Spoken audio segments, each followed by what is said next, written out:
gentlemen, that's what it is all about. If you look over there, you see some relatively small mountains, and from that mountain the company can look to the Lake of Zurich. So they're not that just behind, but that this is where the beer comes from, and it is this beer.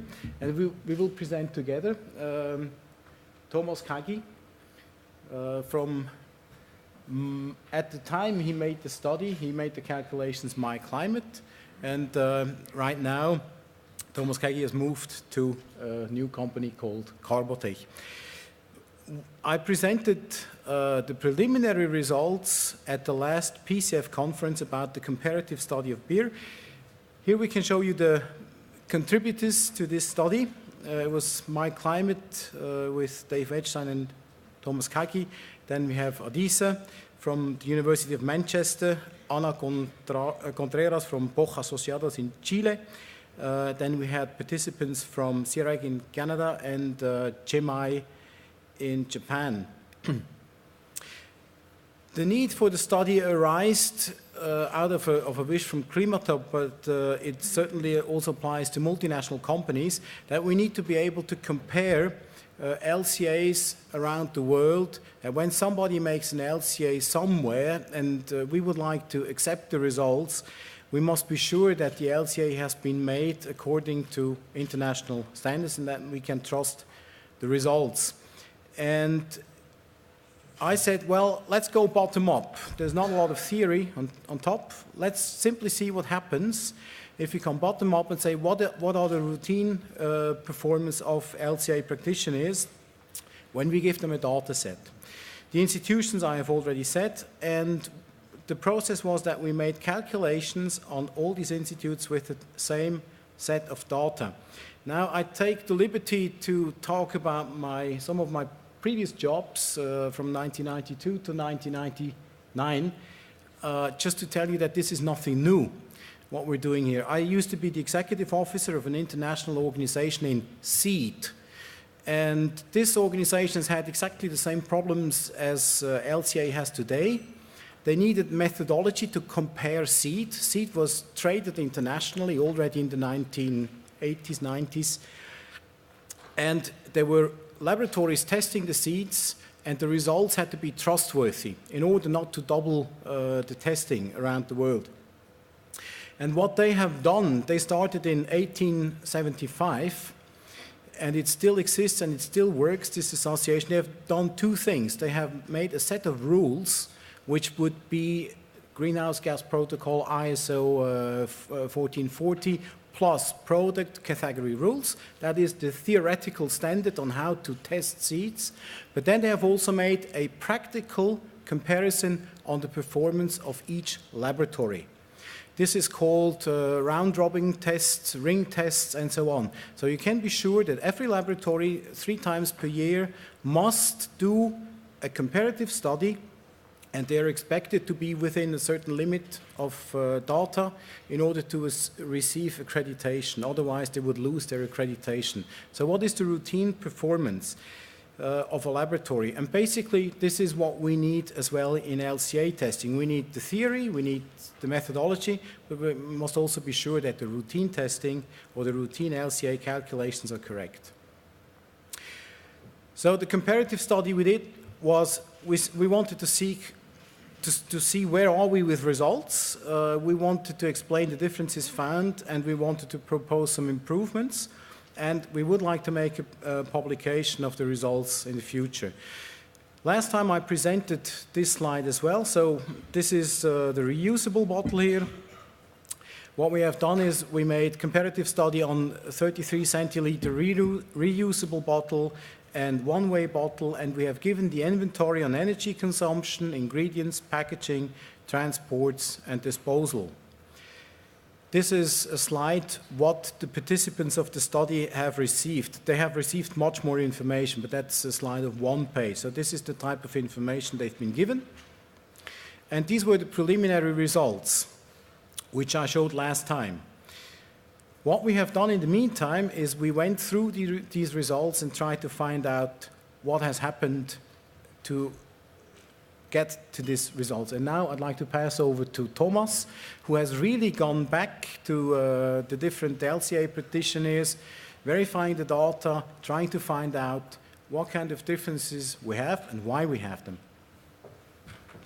Thank you, Heinz. I'm really glad to present you the results of this study I was working on. And okay, if you have a beer this evening, please ask for a beer in a reusable bottle, because all organizations came to the same conclusion that the carbon footprint is much lower than for beer in one way, for the exactly same beer in a one-way bottle. And maybe someone asks you then, what is the carbon footprint of your beer? And then you could answer, well, it depends on who did the calculation. Because as you see here, the absolute values differ a little bit. And I'd like to show you now why we have such differences. This is now only the brewing process or brewing system without the bottle production. And we have the carbon footprint of these processes. And we see three different reasons in this slide.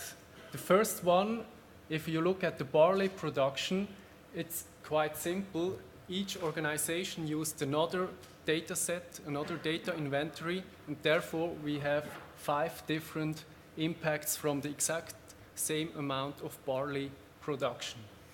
Then the second reason you see here for the malting energy, in the data set this organization received, there was no data available about the malting process because no one knew the data. So we wanted to see how do they handle such unknown data. And what happened was one organization did a research in the internet. They used some energy data about malting energy. The others neglected the data because of lack of time, lack of resources, or simply because they thought it's not that important anyway. And the third thing I'd like to show you here is about the electricity of the brewing process. These 4 organizations used Swiss electricity inventories from different databases with a range of about 3 grams CO2 per kilowatt hour to about 150 grams of CO2 per kilowatt hour.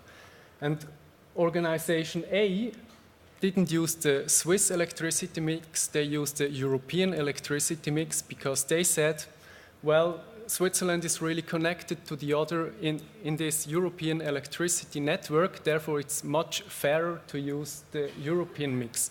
So we have a different outcome because of this different thinking.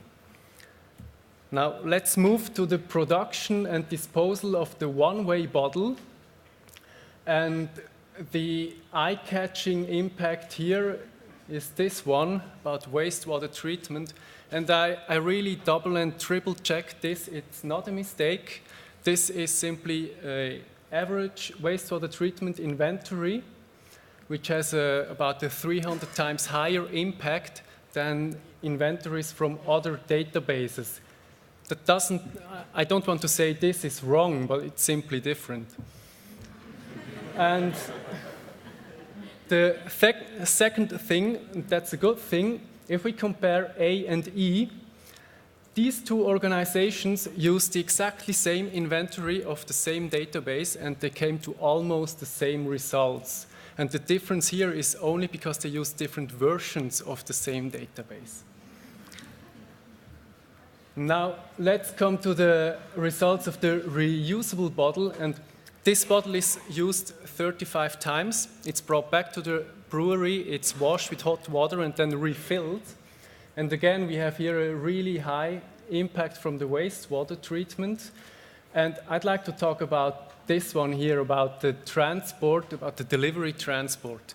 In the data set given to these organizations, it was defined, the average distance was defined and the average vehicle type. It was a lorry, 32 tons. Now what happened was, one organization used an inventory for the lorries bigger than 32 tons, another one for the lorries 16 to 32 tons, and a third organization used an inventory for the average fleet of lorries for bigger than 28 tons. And you can find all three inventories in the EcoInvent database. And they are not wrong for this data set, but they really lead to different results here. So to sum up my results, the most important factor is, I think, that if we use different database, we have simply different results. And the same is true for different versions, actually, of the same database.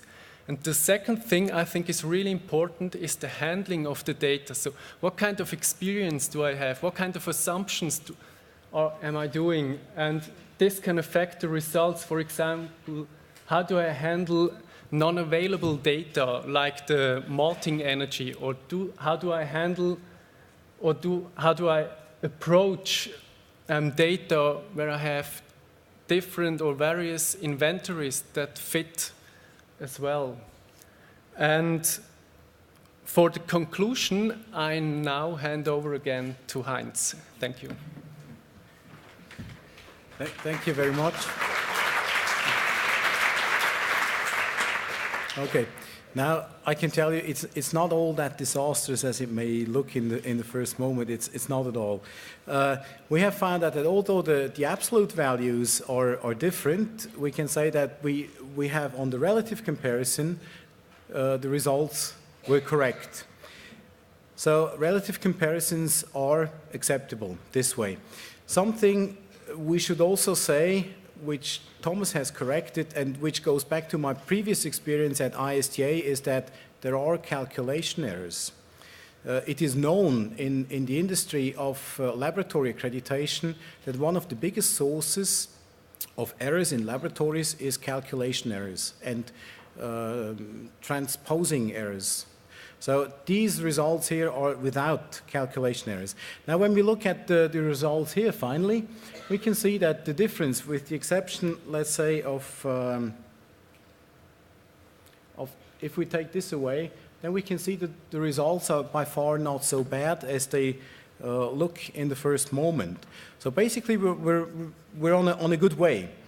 What we found out, and we discussed it of course together, is that when you do this kind of multi-comparison, you will, it is our belief, you will achieve uniform or correct results, but you have to do something in the beginning.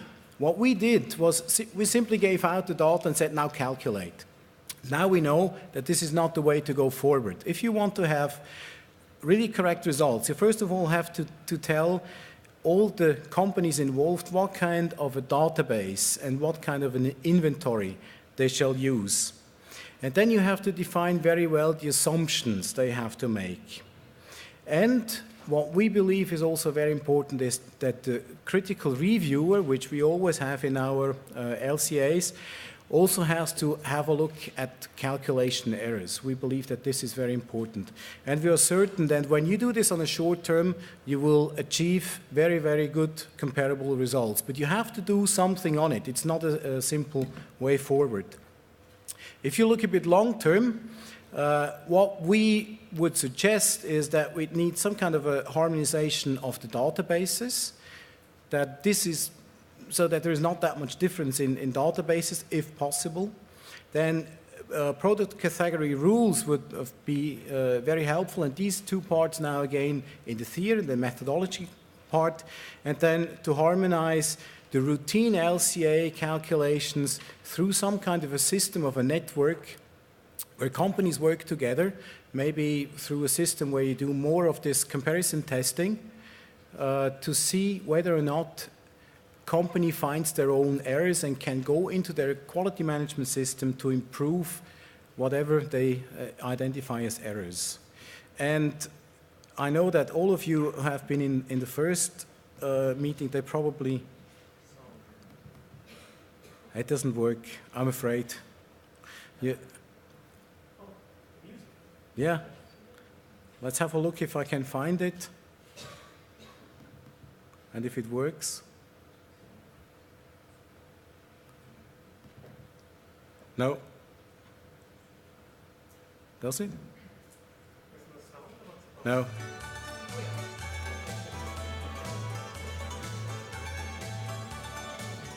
I know you've been waiting for this only. Well, you did let us talk for about 20 minutes just to hear the music. This is from over there, it's Kanton Appenzell. Okay. Thank you very much for your attention.